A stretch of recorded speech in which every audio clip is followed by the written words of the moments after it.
Michael, how are you doing? Yeah, I'm a little bit nervous. We're live right now. I can see you. Yeah. Yes. That usually doesn't happen. I usually just hear. No, actually, we do record You actually episodes. do see me. Oh, but the I people do. can't see me. But Yeah, the no, that's true. listeners can't. So we are doing. If you're listening to this, we are doing this as our first live stream, which allows people to participate, ask us questions, add comments, and things as they want to. So it's something we're going to experiment with a little bit. So we'll see how this translates to the podcast when we know that we potentially got a little bit of an audience. But I want to start. I dressed today. up for the occasion. Is this how we're going to start up? I did. Yeah. This is much. It's much better. You usually, I feel like, are just wearing like a burlap sack, and it's very disappointing. That's usually it. But today it's tuxedo. The the tie's a little bit difficult, so I didn't do the bow tie, but it's there hanging. That's very. I'm like it's been a long night, and I'm and so I've taken it off.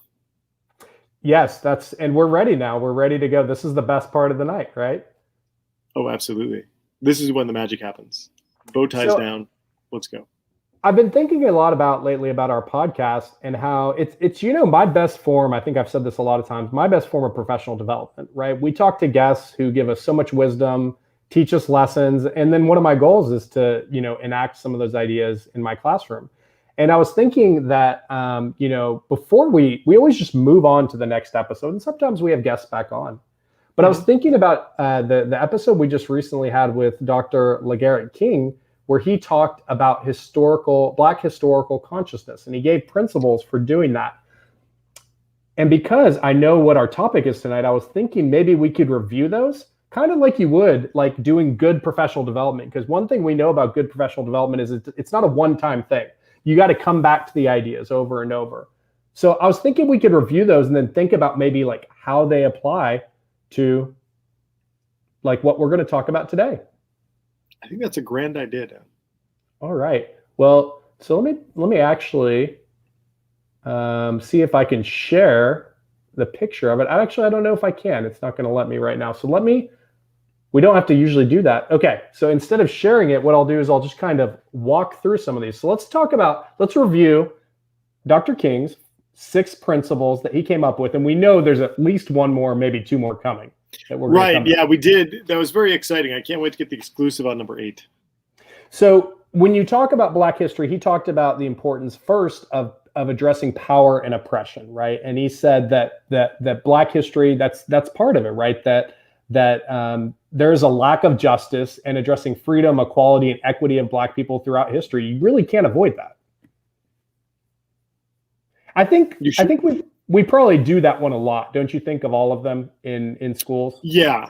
I think that's something that we definitely have gotten much better with. But I feel like, unfortunately, it probably stops around this one or the next one. So I'm glad that we're reviewing these to really push us forward.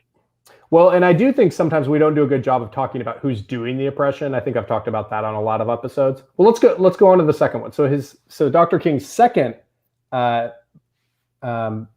principle of Black historical consciousness is Black agency, resistance, and perseverance.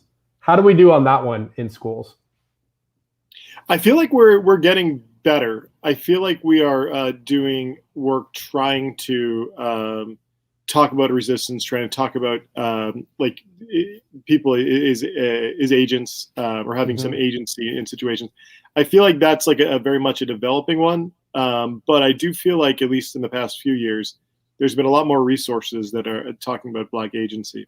Yeah, even when we're talking about slavery, we're also talking about Black agency through that. So it's not just like even the term, like thinking about the term enslaved versus slave. Right. Enslaved worker versus slave, like I feel like that's kind of a way to bring agency, like these are people, and then examining like who these people are. I know like Mount Vernon and some of the some other museums have done a really good job trying to name people and trying to talk more about the enslaved workers there, so they can show that they're agents. Absolutely.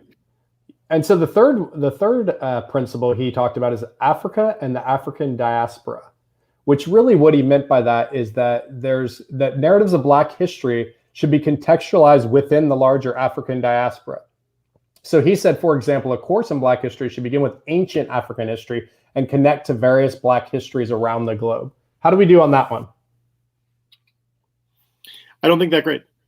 Yeah. And you'd think in world history, right? World history is a topic taught in most schools, but are we making connections between that, across continents, which is, what a lot of Black leaders like Marcus Garvey and W.E.B. Du Bois and others have advocated for? Yeah, no, that's something that I know as a teacher, I can definitely work to get better with. And I think part of it our context needs to change a little bit. So like, I teach a World History 2 course, which starts in 17-ish hundred. The World History 1 course is now partially taught in the 8th grade, but there's really not that connective tissue in there. I feel like we can do better with this.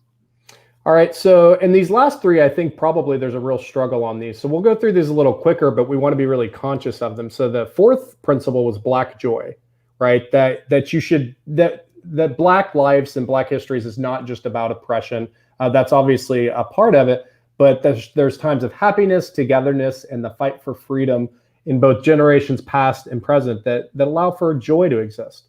I'll go through these other 2, and then you tell me how we're doing on these. Then number 5 is Black identities, which really focuses on that we can't just look, for example, at like we do with other historical groups, like middle-class Black males or activist leaders, that we need to look at multiple identities, intersectional identities, whether, that shouldn't just be the middle-class Christian, heterosexual, able-bodied, Black leaders that we're looking at.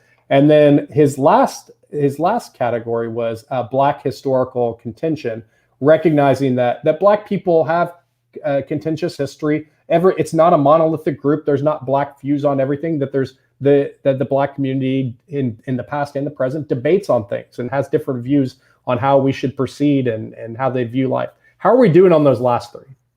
Needs improvement. Needs a lot of improvement, actually, like being honest. Yeah. So I think that's the thing about Dr. King's framework, is it's really helpful for analyzing the stuff we're doing. So I would find it really useful if we just had a specific topic in history that we could focus on. Then I could apply these ideas. That sounds like a grand idea. If only we had someone who could give us some sort of specificity in topic that we could do it. Wait. We do. What? Yay! We would like to welcome into the podcast Jenna, but your name with your article, Jennifer Pontius-Vandenberg. Welcome. Thank you. I'm so happy to be here. I'm amazed that you just popped up like that. I don't know how that was really cool. Like, did you set that up? Was that like, that was amazing. Totally. I flew in fairy style. I loved it. Yep. Yeah, this platform we're using makes it fun, because usually our guest is sitting there and we can see them and we're acting. But in this case, Jenna just really did pop up for us. So we actually just met you in the last few minutes, and so we need to learn a lot more about you. Can you tell us a little bit about your background in education? Sure. Yeah, I'd love to. So I'm a classroom teacher. I teach world history, 10th grade, and I'm teaching at a public high school called Mariner High School, which is just north of Seattle. When I started know someone from Seattle. Yay! Sorry. No, Who we literally just had a guest yesterday from Seattle. Well, I know every person that lives in Seattle. So who did you talk to? J.D. Conrad, who must be your best friend. Best friend, that person. Well, if you do need a good friend, we now know 2 great people that we really like from Seattle, and so we can set it up. Yeah. Good. Well, it's about ready to snow, and nobody in Seattle knows how to drive in the snow, so I cannot see this person. Literally, yet. That's exactly what she said yesterday, because I was shoveling it. Oh my goodness. That's all we talk about. When snow's in the forecast, that's all Seattleites will discuss. So, yeah. I didn't know you're called Seattleites. I'm learning so much. So you teach world history. Who is Jenna? Sorry. Right. That's okay. So before I taught in Seattle, I actually started my career in Las Vegas. I taught at 8th grade, like a world history, geography, 8th grade class in Las Vegas. So that was my first job, teaching job. I taught a little bit in like Norway. I had an internship in Norway teaching at a high school there. And I also did a little bit of kind of like summer school teaching in China. But Vegas was my first career. So I taught in Vegas for 5 years. And then I moved to Denver and I taught ninth grade geography in Denver, Colorado for a couple years. And that was interesting because Colorado's a pay for performance state. So teachers were paid on like how good they were, which was interesting to be be part of. And then how does that, like, so is merit is the other term for this merit? Yes, merit pay. So there's like 10 different ways that they would rank you. Like somebody would come and observe you, and your students would fill out surveys about how great of a teacher you were. And then there'd be tests that they would take in the beginning and the end of the year. There was all these like metrics and ranking systems. So I got really good at like spreadsheets when I lived in Denver. How did you feel about this system? I have like a strong opinion on it, but to be honest, like I haven't talked to a lot of people who've actually experienced a merit pay system. What was it like for you? It was interesting. The reason I didn't like it is I felt like it didn't encourage collaboration. For example, I kind of came up with this great like teaching idea that would really get kids to like get it. And of course, my first instinct is to run next door and share it with my friend who also teaches. And I had this thought in my mind, like, oh, wait, I need to do better on the tests than he does. And as soon as that thought popped in my head, I'm like, oh, this is terrible. And of course, I got rid of that thought and I shared the teaching tool with my friend. I did the right thing. But the fact that I even thought that is strike one for merit pay. So I think when you try and get teachers to compete with each other, I don't think that's a good thing. So yeah, there you have it. That's kind of what my whole thinking, right, is when it and that's so much of our education system, right? Like I have to even talk to my students because they've been so programmed to only care about their individual achievement. And so we always have a talk at the beginning of the semester just about that we're here to learn together. And in fact, like all your learning will not be judged by what you do individually, but also like feel some responsibility for the people next to you. We're going to get to know each other. And that's such a challenge because our system really pushes against that and treats us all as these like siloed individual in this great war of competition. Yeah, that is true. So where are you at? We're partway through the journey. I feel like we're page 200 of the biography. What's next? Then I moved to Seattle after Denver. I'm a huge Seattle Mariner fan, so the Colorado Rockies weren't doing it for me. So I moved back to Seattle. Seattle's home for me. It's where my family is. So I like moved back home. But also for Denver and its merit pay, even with like my base salary and merit pay that I would or would not have gotten, you get way more money in Seattle regardless. So Seattle's a great place to teach because they pay teachers well. And the students have so many resources and supports that my students in Denver and in Las Vegas did not have. So it's ultimately where I wanted my own children to be educated in Washington State. So I moved here and I've been here for about 7 or 8 years teaching at 10th grade world history, mostly in Everett, Washington, just north of Seattle. So that's me. Well, that's a great story. And we really appreciate having classroom teachers on the podcast. I think one of the realities of being a teacher is you're such a generalist. You're teaching like World War II in like 3 days, and then you're on to like the next thing. So, and a lot of the professors we have on, they're able to specialize in something. And so we're going to talk about an article you wrote, and I'm just impressed because when I was a teacher, there's no way I could have pulled together this article that you wrote, because I think you just seem to really have such a deep grasp of this specific topic, which I imagine doesn't take up a massive part of your curriculum. And so let's introduce the article. This article was published in Social Education, and it is titled Teaching the Haitian Revolution. And so if you haven't checked out Social Education, it's a journal by NCSS, and this just came out in the November-December issue. So congratulations on the publication, and tell us about it. Thank you. Yeah, and it's an open source article, so you don't have to be a member to read it. So it's available. Let's see. can I bring you back to Las Vegas and kind of talk about how I got into teaching about Haiti? Is that okay? Yeah, I Absolutely. think this is I like the your origin story. biography, and yeah. Okay. So I started my career in Las Vegas, like I said, and I hadn't done any of like the necessary work about institutionalized racism and its role in the classroom. I had not done any of the principles that LeGarrette King had mentioned in the last podcast. I mean, I was not prepared to teach kids of color. And I was a 23-year-old like white girl arriving to teach mostly African American students, and all those like kind of cringy white savior mentalities that are from Michelle Pfeiffer movies were present within me. So that was a problem. And I realized it was a problem when I was teaching the Atlantic slave trade. So I'm teaching my students about, enslaved or people that were captured in Africa and came through the Middle Passage to the Americas. And I hadn't learned about slave revolts in high school. I had no idea that slave revolts happened. I didn't learn about them in college.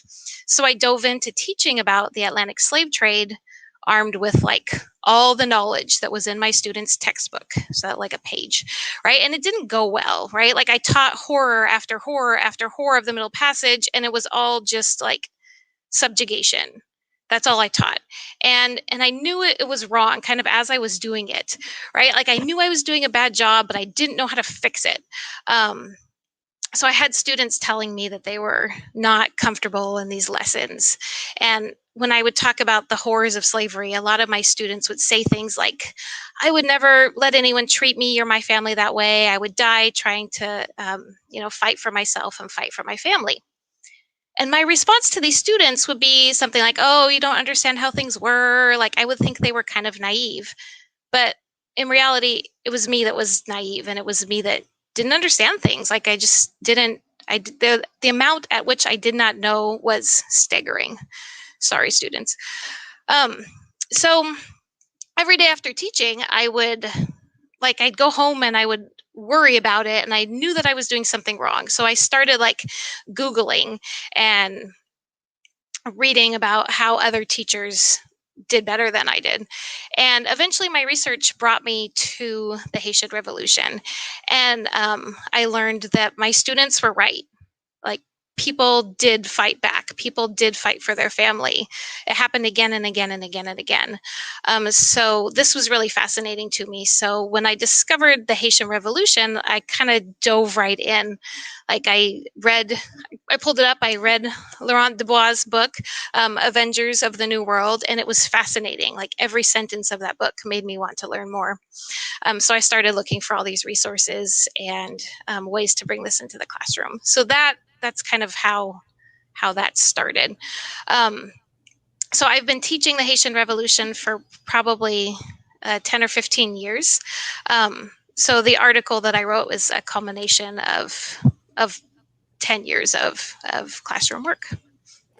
Well, I just want to say I really appreciate you sharing your teaching story, because I think that kind of honesty, I think most teachers, a lot of feel that way. And I think a lot of white teachers who want to do justice to Black history and do justice to their students of color and their Black students have a lot to learn. And it's really important for us to recognize that. And so I appreciate you sharing that. And your story was pretty much the opposite of Michelle Pfeiffer in Dangerous Minds, because you went and did research and worked on your teaching and learned and got on the internet. She just came in a leather jacket and tried to show them Kung Fu, is I think basically her main teaching strategy. I don't have a leather jacket and I don't know Kung Fu, so I was strike 2 already. I think you ended up better. It really is. I actually have students watch clips from that to talk about like white saviorism and getting rid of it's an absolutely ridiculous movie. But as a white kid, I didn't recognize that, right? I didn't recognize it until people pointed out the critiques to me. And I think that's kind of part of the growth. So you've been teaching this for a long time, which does, you get better every year at teaching this. So how did you come up with this lesson that's in the article, and what steps do we need to kind of understand? Sure. I think this article really came together in the last couple of years because there's been these new like picture books and young adult novels about the Haitian Revolution, which was really exciting to me. So that's, I think, what inspired the article was all the new books and information. Yeah, do you want me to like kind of walk you through the article and talk about how I teach students about the Haitian Revolution and kind of do some teaching about the Haitian Revolution as well? Let's do it. Yeah, let's go. Okay, cool. So when I start teaching about the Haitian Revolution, I give the students the kind of main question that they're going to have to write an essay about is why is the Haitian Revolution forgotten? Like, so we look in their textbook, right? The Haitian Revolution happened right alongside the French Revolution.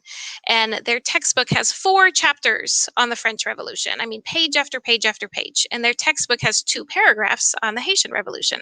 So that's our first piece of evidence that this revolution is the same textbook. Yeah, probably every textbook. Yeah. So here I have it.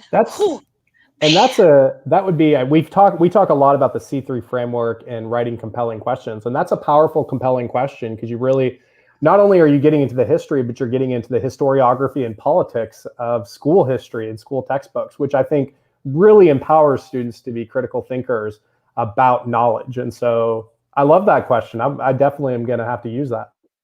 Can we pause 1 second? Dan, do you notice that there are words on the thing? Right now it says, why is the Haitian Revolution forgotten? Did you see that? Like, is that? Yeah, no, I think it just automates words. It automates, because when you talked about the article, like it was also down there. It was insane. I'm just kidding. I've got banners on this platform and I type in words and I can put them on the screen. No kidding. Yeah. Jenna, this is the first time we've done this. And so I was just, I was wondering what was going on. I didn't know if it was some sort of innovative AI. Okay, amazing. I apologize. No, banners are exciting. This is good stuff. Okay. Yeah, let's see. I think you were just starting with the history, right? I think we were just getting ready to get started. You talked about your background, and now we maybe can get into a bit of the history. Sure. So when I am teaching my students about the Haitian Revolution, I give them images that basically, like instead of giving them a lecture, I just give them 10 images. And if I talk about each image, that equals a lecture. So that's how I introduce the topic. If we were in person in the classroom, I give students like these images, I cut them out and I give them an envelope, and then I have them like match the image with the description of the image, and that makes a timeline. I've been teaching 100% online, so online I will pull up an image. So first, like the first image I used to teach this is an image of the Taino people. So I put an image on the screen, and then all my students write their reaction to that image, and then I use their words to kind of explain what's going on in the picture. Anyways, so we talk about the Taino people, and then there's a picture of Columbus landing on Hispaniola, and then there's a picture of the island being divided. So the east half goes to Spain, and that's going to become Santo Domingo, or today the Dominican Republic, and then the west half goes to France, and France is going to name their colony Saint-Domingue, and that's the nation that will become Haiti, right? So then we focus in on Saint-Domingue, and the next image I share my students is enslaved people working in sugarcane fields, because my students have this image that all enslaved people pick cotton, especially my students that have been schooled in America. So we talk a little bit about the sugar economy. And then the next image is a painting by Agostino Brunais and the picture shows a whole bunch of colored folks dressed up in fancy clothes with fancy jewelry, looking for all the world like they own the place. And it's a picture that was painted in the 1700s. And students are always really surprised when they see this painting, because in their minds, like, they picture slavery in America and kind of everyone in Black in the South and in the southern states are slaves. But Haiti was a little bit different than that. And so we have to talk about how the Haitian society was set up before the slave revolt. And I compare that to America. So in the United States, in the southern states of the United States, slavery was very black and white, right? If you were black or half black or a quarter black or 1/8 of, black ancestry, you were likely a slave. But that was different in Saint-Domingue. It was different in the nation that will become Haiti. In the United States, if a white slave owner, like Thomas Jefferson, would rape his slaves, the resulting babies would be enslaved. But that wasn't the case in Saint-Domingue. In Saint-Domingue, a lot of the white planters would have like romantic relationships with women of color, and then the offspring of those relationships would often be free. So in Saint-Domingue, you have this population of white French folks, and then you have a population of enslaved folks, and then you have some mixed people or maybe enslaved folks that had bought their freedom or had won their freedom. So you have this population of free people of color, and the term for that is affrançais. Sorry, my French is not perfect. Affrançais, yeah. So that kind of dynamic helped lead to the revolution, the first initial slave rebellion. So that's the next picture I show students. A picture of all these white people running toward the boats, and this city is in flames because what happened was enslaved people on Saint-Domingue, they ran away from their plantation owners. They met up in the mountains, and they planned a rebellion. Right, this rebellion was planned. Thousands of enslaved people were busy planning this rebellion. It was kept secret. It was very well organized. And in 1791, a whole bunch of former enslaved people ran down the mountains and took over the plantation, often murdering plantation owners and sometimes burning down the very plantation where they used to work as slaves. So you see kind of that connection, right, to plans that were in the United States that didn't come to fruition on this level. And so just even a connection there to, right, U.S. history, when you think of Nat Turner's rebellion or John Brown's rebellion, or the plans, I guess I should say, which were not very. I always hear John Brown was very excited about ending slavery and very enthusiastic, but a terrible planner. And so, so you see, but this one is actually one that came to fruition. And I think pairing those is really interesting for even U.S. history teachers, right? Who would think maybe like, what does Haiti have to do with U.S. history? Right there, there's already some comparisons and stories of agency. Definitely. There's a book by Julius Scott, and he kind of writes about how like the winds of revolt went through all the Caribbean islands and up to America as well. So all these teeny tiny little rebellions happened all over the United States that we, like historians, don't even know about. They would assume they were just happening everywhere. But planning was huge. And this is important for students too, because students kind of have this idea that there was one big fight and all the enslaved people killed all the white people and then it was over. But that of course was not the case. A lot of, after the initial days of chaos, then somebody had to step in and be a leader. And that person was Toussaint Louverture. So I described Toussaint Louverture as the Black George Washington, and that kind of gets an idea in students' heads. He was a great planner. He was a great leader. He was the reason that this all succeeded. So like you mentioned, I mean, you have to have the plans to back this up.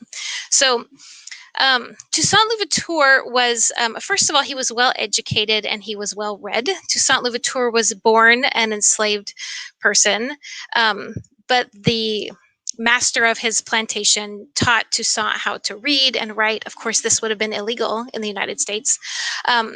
Toussaint Louverture kind of occupied a privileged role. I don't know if you could say privileged. He was enslaved, but he occupied a different role in the plantation. And then he was ultimately, I don't remember if he was set free or if he earned his freedom, but he became a free person.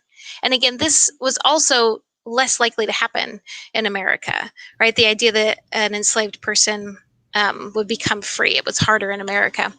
And so Toussaint had all the tools to lead his country. And you see a lot of times racial hierarchies that do exist, right, in societies where even, I mean, sometimes I think in the United States, because of the, one drop rule, right, where if you were just had, one black person in your family tree, wherever it was, you were segregated, you were enslaved by that. And so it's kind of different to think that colorism even played a role in other things like that in other societies. And there could be maybe more social mobility because it was so rare in the United States. Yeah, huge. There was actually some historian went about classifying over 100 different classifications of color and gave each group a name. So I tell my students, you really had to know your fractions to be racist in Saint-Domingue. How racist you needed to be depended on the fractions and names, and it was a lot more nuanced than racism in America, for sure. Which is something kids don't innately understand.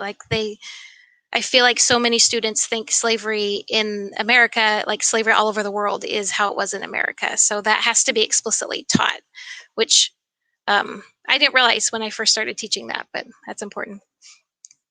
And then Toussaint Louverture ends up fighting the French, right? The French get involved. Napoleon is kind of before Napoleon, the French Revolution is happening right on top of this Haitian Revolution.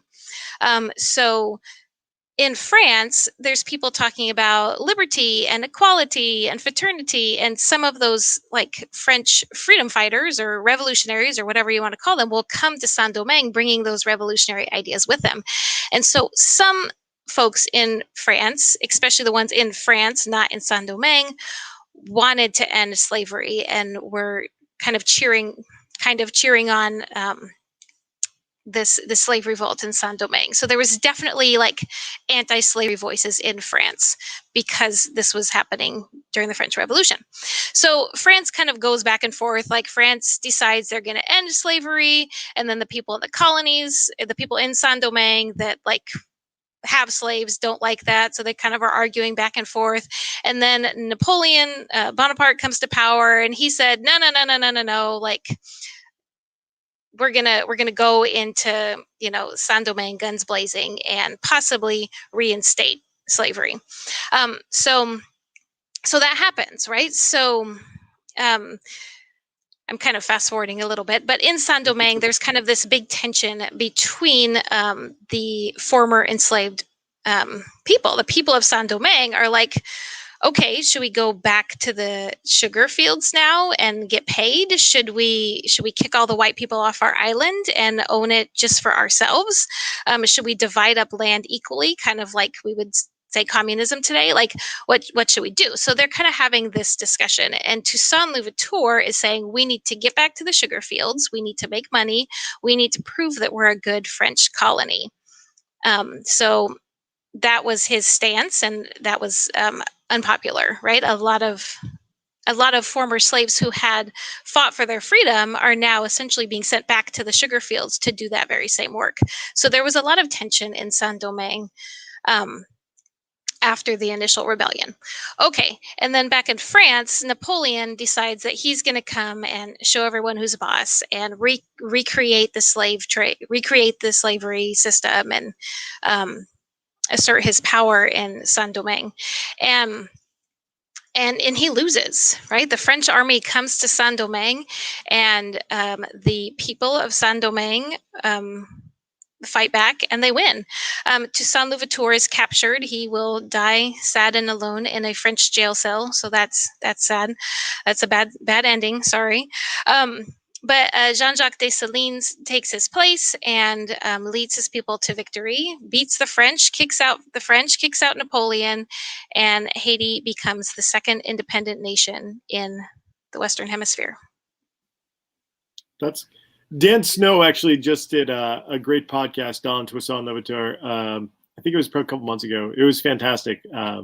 Mostly he was talking about his military not experience, because he didn't have he wasn't he wasn't trained in military, so he just was just an amazing leader. I do recommend that podcast. We'll make sure we link it in the notes. But yeah, no, it's a great story. It is a good story. And if for teachers, I would recommend, and maybe for students too, there's a really great PBS documentary. It's called Égalité for All, Toussaint Louverture, the Haitian Revolution.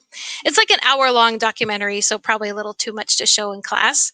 But for like teachers that want some background on this, because it's a complicated history, that is a good one to watch, and then to bring that knowledge into the classroom is powerful. I always show my students maybe about a 10-minute clip of that, mostly so they can hear the history from Haitian people. It's narrated by Edwidge Danticat, so they hear a good French accent instead of my terrible French accent. And I think it's important that they hear the history, not just filtered from me, but also through that documentary, because they interview so many Haitians. So that's a good resource too. Yeah, I love that. I really appreciate that approach, right? Of who tells history and recognizing that again. But you did a very nice job of walking us through a lot of this history for people that maybe were a little unfamiliar. So, okay, so you actually created, and you have a full, kind of inquiry arc lesson with supporting questions and compelling questions. And you said you started with images, which is, I just think, such a great strategy for teachers in general, right? Is to let students, because there's so much to ponder when they look at an image, and just to start developing their historical thinking skills. What did the rest of the lesson, what does the rest of the lesson look like? Can you kind of walk us through both the components of it and what it looked like in your classroom? Sure. So there is the images, and then I put them in like 3 groups. One group watches sections of the stations, kind of like we're in elementary school again, but don't say that. So one group watches clips of the documentary I mentioned. One group goes through the images, and then a third group takes a look at books. So I just mentioned in the last couple years, there has been finally books about the Haitian Revolution. So there is a picture book, and I am a huge proponent of picture books in the high school classroom, always, for every topic. So Tammy Charles, who is her, I think, grandparents were Haitian, maybe your husband's grandparents. Anyways, Tammy Charles wrote Freedom Soup, which is a picture book about a little girl making freedom soup with her grandma, and her grandma talks about the Haitian Revolution. So, but there's a lot in there, like the details in that picture book are great for high school students, and there's a lot that high school students can get from that picture book.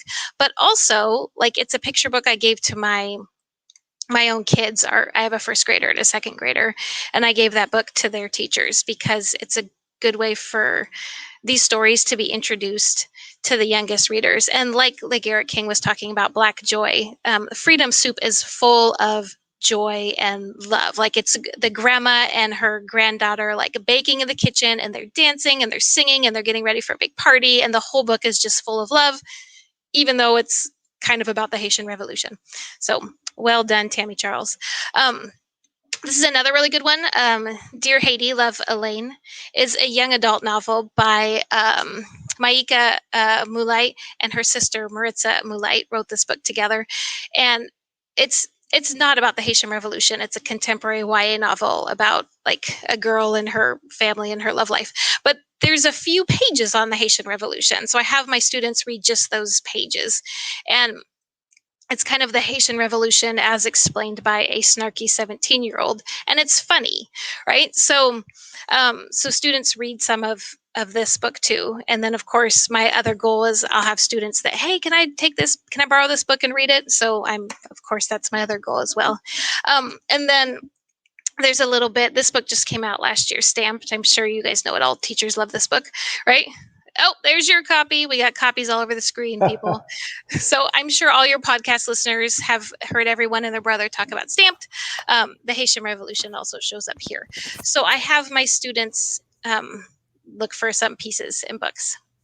And I actually have my stamped copy sitting here. It's funny enough.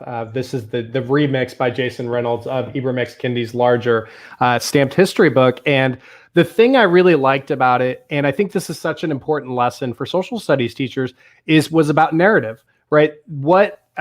Jason Reynolds and Ibram X. Kendi did in their introduction of Haiti is made me rethink about its role in thinking about what freedom looks like, right? And thinking about how that freedom compares to that of the United States. And honestly, like maybe I'd heard that before, but it just stuck with me since then, and it made me interested in Haiti. And I think that's also something that's so important for our students to see. Like, it's the so what? Who cares? Why should I learn about Haiti? Why do I need to learn about history? But they do that book does a tremendous job of reframing Haiti as part of a freedom story, right? That we need to really deeply think about. So that's why I had the book sitting here next to me, as you said that. It's amazing. I use this book for exploration stories too, like the story about the Portuguese and the world's first racist. Like, well done, Jason Reynolds. And yeah, and Yes. all these books are also written, like these sisters are Haitian American. Tammy Charles is an African American with Haitian roots. They're all stories taught. I try and give from a perspective that's not a white person, because my students get that from me. So I try to give them perspectives from other folks as well. And then let's see, what do we do next? Oh yeah, so our big question again is why has Haiti been forgotten? Like, why has the Haitian Revolution been forgotten? And to help us answer that question, we turn to a speech by Frederick Douglass. And of course, Frederick Douglass, I have to give my students a little bit of background, which I'm sure your podcasters know about Frederick Douglass. But something that most people don't know is that he was the consulate to Haiti, right? So when the Haitian Revolution first happened in the early 1800s, it was top secret in the United States. People from Saint-Domingue or Haiti were not allowed to immigrate or come to America. Trade between Haiti and America stopped. Americans didn't recognize that Haiti was their own independent nation because, of course, America was still a slave nation, right? Southern states didn't want their own slaves. Southern plantation owners didn't want their own slaves to hear about the Haitian Revolution and become inspired to revolt themselves. So Haiti was top secret in America. So when teachers were teaching their students in America, Haiti was not mentioned because it was secret. Haiti was not in any textbooks because it was secret. Like Haiti was not to be discussed. Okay? And then once the Civil War happened, then the United States government recognized Haiti as a country 60 years after they became a country and sent Frederick Douglass down to be the consulate to Haiti. But by that point, like, the damage had already been done. Like, all the textbooks had already been filled up with stuff about the French Revolution. There's nothing left for Haiti. So we just kind of forgot about it. And Frederick Douglass tried to kind of rewrite that story.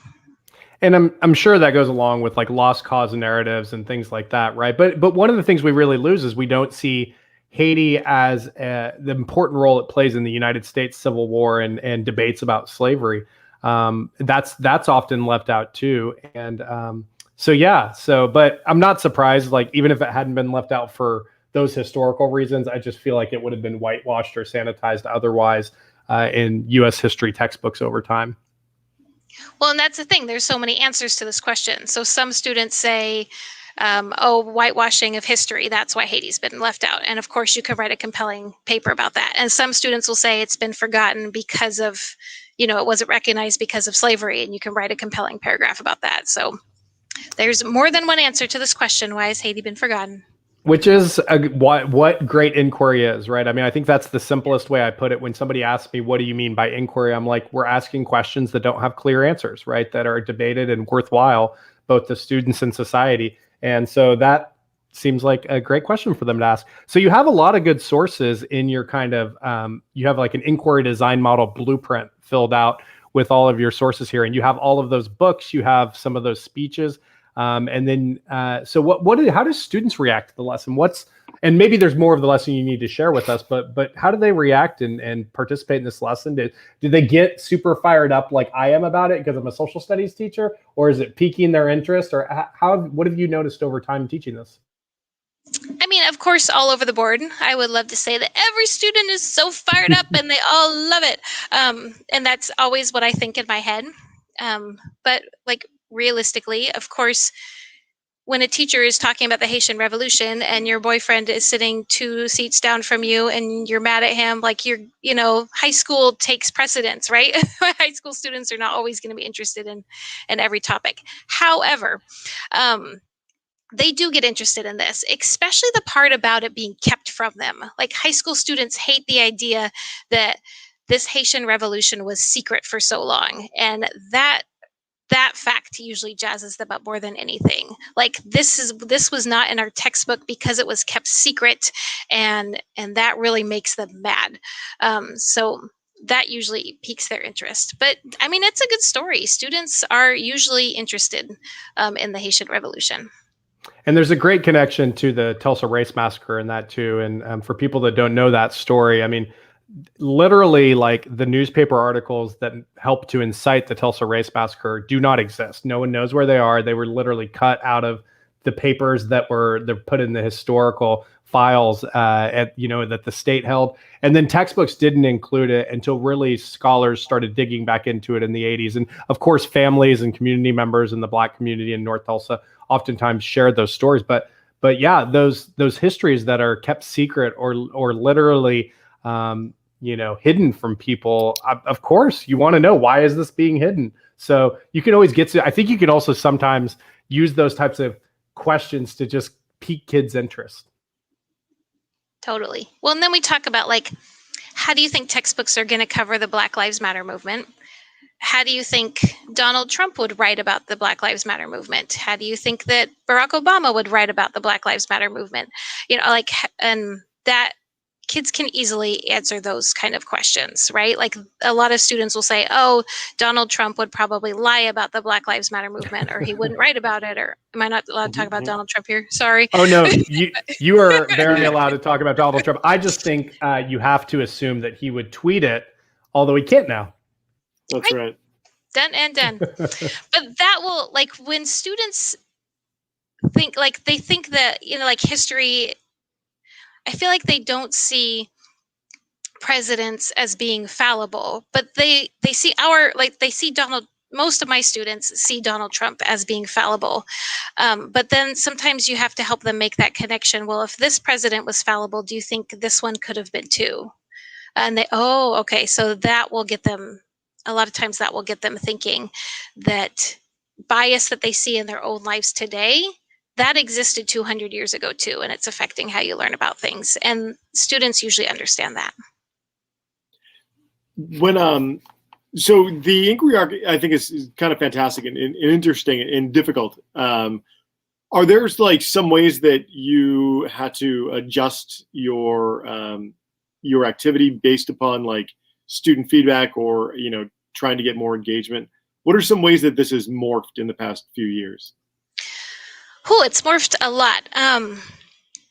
Let's see. When I first started teaching it, Choices curriculum from Brown University, which I love, had a kind of a simulation, and that was kind of tricky, right? Because the simulation sort of like gave voice to Napoleon. And so I'm like kind of planning this and reading this, and then I'm picturing in my class some student being Napoleon arguing for slavery, and I'm like, that's not going to work. We don't that's literally one of the choices. Yeah, we should keep slavery, and like, what?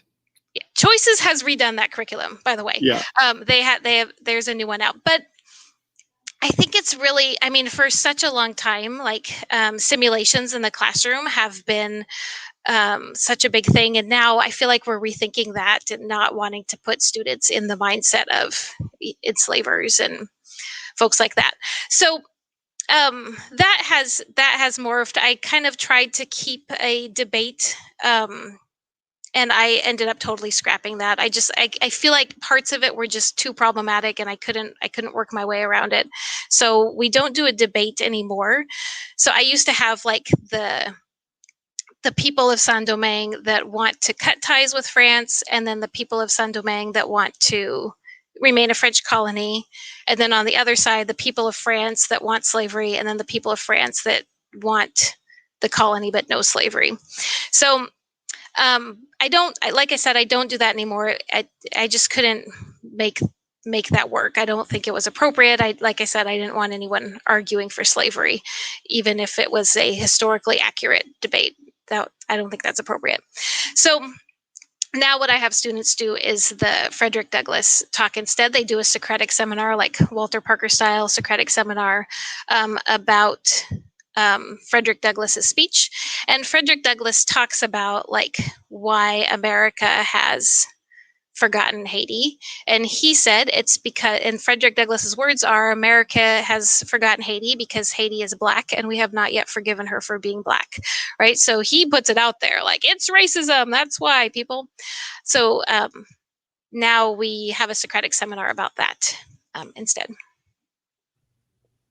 Frederick Douglass is, and here I made it so far into the episode, Michael, but reading Frederick Douglass's biography was so helpful in reframing history for me, right? Like the ways he approached so many issues was so counter to the approaches you get. And so that's just another, I think, example of that.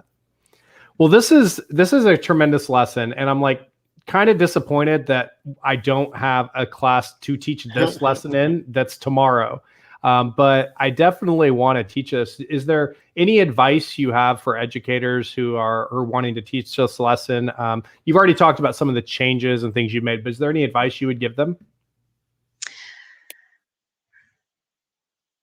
Let's see. I wish I could think of something brilliant to say right now, but I cannot. Given us some good stuff, like make sure to prepare. You talked about, teachers should definitely watch that PBS video, which we'll link. So I thought that was a very helpful piece of advice. Yeah, you've actually already said many brilliant things throughout this episode that's advice to teachers, which I think one is really recognizing your positionality as a white teacher, right? And thinking about whose voices are teaching this history with the PBS video, as Michael said.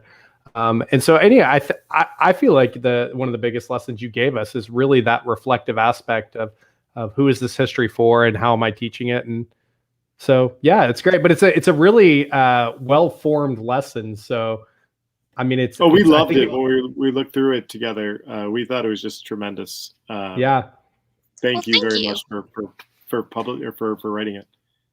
I gave the editor like 20 pages so that she couldn't publish all of so if you or anyone is interested in like all the pictures I use, like those are all on my website. I think I had to pick just 3 or 4 for the article. And also I have reading guides for all the books that I use. So I have they're all like worksheet form, like your name, blank, and then questions. So if you need some more teacher friendly materials, everything is on my website. I thought of advice. So this, like my idea or my interest in the Haitian Revolution came to me because of students. And it should not be students' jobs to teach their teachers not to be racist. Like that should not be the job of the student. But sometimes that's what's happened. So I think like listening to your students is really important.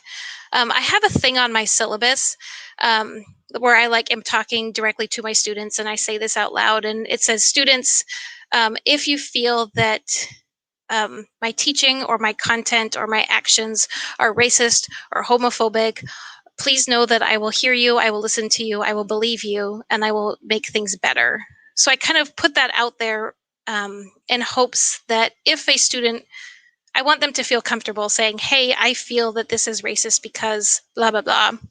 And I don't want them to feel like I'm not racist is going to be my reaction. So I think making a classroom where your students are comfortable coming to you and also being open to hearing that is important. And this, almost every year I will have a student who will come up to me, often in tears, and say, hey, I felt really attacked when you did this, or I felt like this lesson is really racist. And I'm always grateful and honored that they will come to me and say that. So I always say that at the beginning of the year, like, I will believe you, I will understand you, and I will work to make things better. So listen to your students. That's profound. That's really great advice. And in fact, if you're willing, I think that would be another great thing to add to our show notes, in addition to a link to your website where you have all of the detailed stuff that teachers, can use to get this lesson out. But then also, that's that. I mean, again, another thing I would like to use, and actually I can use that one in almost any of my classes. So I appreciate you sharing that. Well, thank you so much, Jennifer Pontius-Vandenberg, for chatting with us today. We do appreciate it. Thank you for having me. This was super fun. So you have mentioned your website already. Where can listeners find you and your work online? I like how you say you and your work. I feel like such a professor, which I'm not. You can find my stuff about Haiti on jennavandenberg.com. If you want to follow me on Instagram, I give a lot of book recommendations. My number one teaching tip is to use books in the classroom. So for lots of book recommendations and also pictures of me keeping score at baseball games, Instagram is Jenna Keeps Score. And then I'm on Twitter at Jen102GB, JENN 102GB. So and we will put these all in the show notes so people can get on there and you can get in this. I assume this episode will lead to millions of followers for you on all the Jenna Keeps Score. Is that so 2 S's in a row because it's keeps? Yep. Okay, so there we go. Got that one on the screen there for people watching. Yep. Okay. Lots of baseball advice also if you need any tips on how to keep score at baseball games. I'm your person. I love that. I actually have a mother-in-law who is an expert at that also. My wife's family is a baseball family, and so well, maybe she can follow me on Instagram. There. Oh, okay. I'll make that connection. See, now you've got a new friend in Seattle, and you're gonna have a new Instagram follower in my mother-in-law. Awesome. So thank you again for joining us. We certainly hope to continue the discussion online and on your website and your Instagram site and your Twitter account. And I think I named all the things we said. So we will be in all of those spaces. Wonderful. Thank you so much. You're welcome. Now at the Visions of Education podcast, we're all about sharing the learning. If you're doing something fun or creative in education, or maybe you want to chat, you're a little bit bored, we're here for you at Visions of Ed. Sometimes we're on Facebook. And other times there's that other place that we signed up for, which I actually forget. So don't get us there. But on Twitter is totally fine. And of course, if you haven't already, and if you're watching us, you should also subscribe because why not? We are Visions of Education on Apple Podcasts, Stitcher, Spotify, Google Play, and literally anywhere you want us to be. And if we're not, you let us know and we'll be there.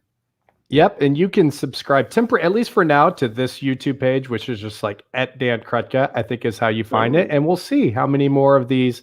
I called it Visions of Ed Livestream, and I'm like, why didn't I just call it Visions of Ed Live? I could have done better, Michael. But you could have, yeah.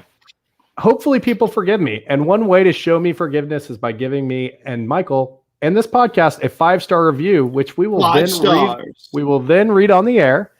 And we would also like to thank Zach Seitz of Wiley High School and the University of North Texas for his outstanding editing skills. You can find me on Twitter. I'm at Dan Krutka. And I'm at 42 Think Deep. You usually don't look around in search of it, but you have a visual audience in this episode. I know, it's a little bit awkward. Until next time, this is the Visions of Education podcast. Signing off.